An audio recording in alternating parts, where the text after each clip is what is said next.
Nu ska vi prata om ett av världens objektivt sett sämsta företag. Ni får en gissning. Postnord. Det är rätt. Postnord. Oj, oj, oj, vad mycket problem de har. Vissa tycker till och med att de är sämre än krig och naturkatastrofer. Vicky och Karl-Erik Söderberg har överlevt en militärkupp i Liberia, en jordbävning i Algeriet och en cyklon i Australien. Men när de nu tvingas kämpa mot postutdelningen på den svenska glesbygden så har de fått nog. Alltså, fan vad de har haft otur på semestrarna också. Okej, så det här inslaget handlar om personer i Norrbotten som måste åka 4 mil till Arjeplog för att hämta sin post eftersom utdelningen i glesbygd blir sämre och sämre. Och vissa får ingen post alls. Mats startade sin importfirma i Östersund i december 2016.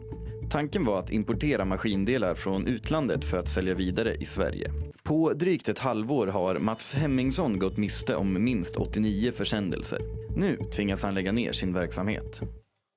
Och detta hör man ju hela tiden. Alltså, Postnord kan ha tappat bort miljontals brev. Julkortet på barnen kom fram efter 14 år. Och min personliga favorit, trots färre brev, Postnord tappar bort fler. Hur går det ens till?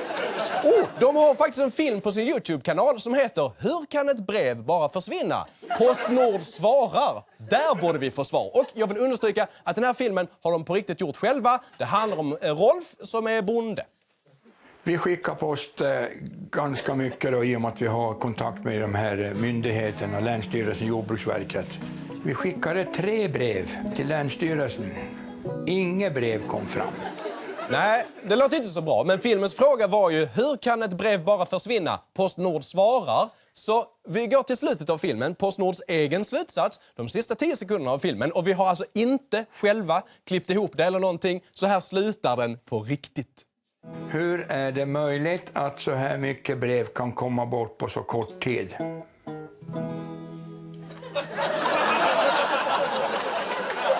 Det är slut där! Jag fattar ingenting! Alltså, det enda jag kan komma fram till är att det är företaget Postnord som är svaret på frågan hur så många brev kan komma bort.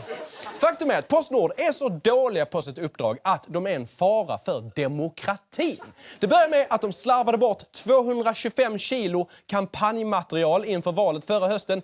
Hur tappar man bort 225 kilo? Alltså, det är som att Jenny Strömstedt plötsligt inte skulle hitta GV i Veckans Brott-studion. Nej, förlåt, det heter inte Veckans Brott längre sen 4 snodde programmet. Det heter något annat och är ett helt annat program såklart. Titta här, jättestor skillnad. Det är som en sån Finn 5 felbild. Bordet är lite ljusare och tjejen står lite längre från bordet. Sen vet det fan vad det är för skillnad alltså. Men tillbaka till Postnord. Nu riktas kritik mot Postnord den här gången efter att man inte har levererat förtidsröster i tid till vallokalerna. Ja, de slarvade bort en massa pappersröster vid valet i höstas, vilket nu har orsakat omval i Falun nu i april. Och det kostar Falu kommun 1,3 miljoner kronor. Ett litet tips till alla i Falun inför omvalet. Poströsta inte.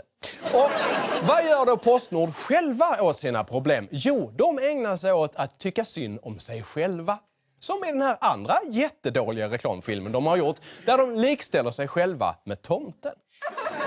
Tomten? Folk är inte riktigt nöjda med att du bara kommer en gång om året. Nej. Utan de vill ju ha paket varje dag. Varje dag? Ja, varje dag. Var är paketet? Det frågar sig allt fler arga och besvikna medborgare runt om i hela landet.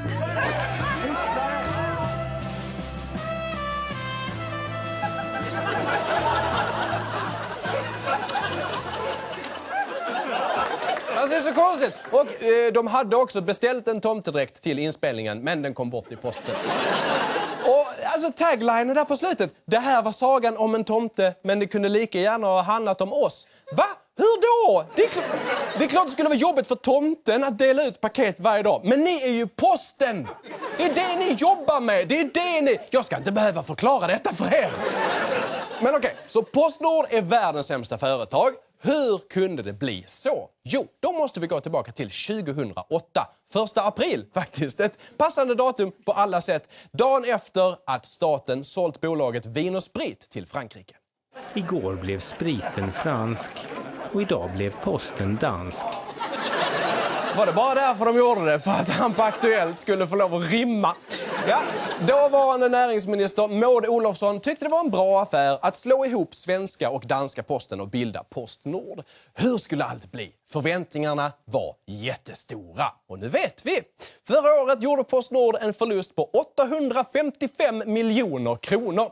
Vilket ändå är värt en liten applåd. En liten applåd. Så ja, det räcker. För 2016 så gjorde man en förlust på 1 miljard kronor. Håll den applåden. Men lyssna nu. Den svenska delen av PostNord gjorde det året en vinst på 824 miljoner, medan den danska sidan gjorde en förlust på nästan 2 miljarder.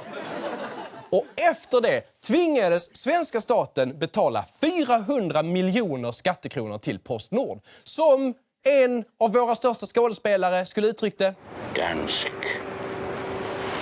Jävlar.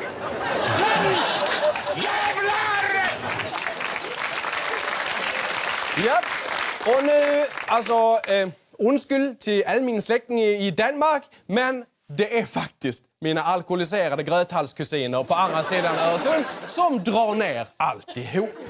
Och varför förlorar då danska posten en massa pengar? Jo, några år efter att svenska och danska posten slogs ihop så gjorde Danmark det olagligt att inte ha en e-postadress, och sen så började de skicka all myndighetspost den vägen. Och det är ju typ bara myndigheter som skickar brev nu för tiden. Och brevbombare också tydligen. Men det är ju England, så inte det heller hjälper PostNord. Okej, så e-postgrejen var bra för danska myndigheter som sparade jättemycket pengar, men superdåligt för PostNord som inte längre fick några intäkter från danskt porto. Så danskarna blåste oss. Helt enkelt. Liksom, jag har en masterplan. De dumme svenskar ska betala för vår digitalisering. Håll käft för en god idé. Skål! Samtidigt så är det ju helt sjukt, måste jag erkänna, att Sveriges myndigheter skickar ut hundratals miljoner brev som man lika gärna kunde fått på mejlen. Men hur som helst, färre brev i Danmark gjorde att en massa danska postanställda fick sparken. Posten er jo i en omstruktureringsplan, hvor der skal fyres mange medarbejdere, og det er dyrt. Og det er sådan set det, vi ser i regnskabet nu. Man har fyret 2.000 mand. De er dyre at komme af med, og derfor er regnskabet blodrødt. Vet ni vad PostNords revisorer sjunger om sina siffror? De är röda, de är röda. Men det borde väl vara bra, tänker jag, att avskeda en massa dyra och ölfeta gamla postgubbar. Nej. För danska PostNord gav dem en fallskärm så att de efter uppsägningen får lön i 3 år. 3 år! Inte ens vd:ar får det. Alltså vi betalar alltså för danska postanställda som inte gör något. En tuborg till, svenskarna betalar. Ja, okej. Det kanske låter kul, men det är faktiskt inget skämt för Karl-Erik, Vicky och alla andra på den svenska glesbygden som får sämre och sämre service. Man tror ju att post är en rättighet som alla ska ha, ska kunna få, eller hur? I ett land ska det vara demokrati och post är ju viktigt att få. Samtidigt i Danmark så strejkar de få brevbärare som är kvar för att det införs rökförbud. Och det de blev sura på var att de var tvungna att gå ut och röka. Ja, men väl för fan röj på huset. Återigen, förlåt alla mina danska släktingar. Jag gillar er, men jag vill verkligen inte ha post ihop med er. Och Ibrahim Baylan, som är ansvarig minister, han gör lika lite som en dansk brevbärare. Så då är det väl som vanligt upp till mig. Allt för lång tid har det danska folket utnyttjat vår naiva välvilja. De suger ut oss på pengar och har förstört vår fina svenska post. Och dessutom har de ett värdelöst räknesystem. Halvfjärs, håll käft. Och de har inga egna berg, så de måste åka till svenska fjällen och köra på våra barn. Och Danmark är fullt av grisar, och då har jag inte ens räknat grisarna. Dessutom är de rasister. Det är dags att vi tar tillbaka det som är vårt. Sverige, det är dags att vi drar oss ur PostNord. Det är dags att folkomrösta om en Pexit! Det är dags att vi drar oss ur.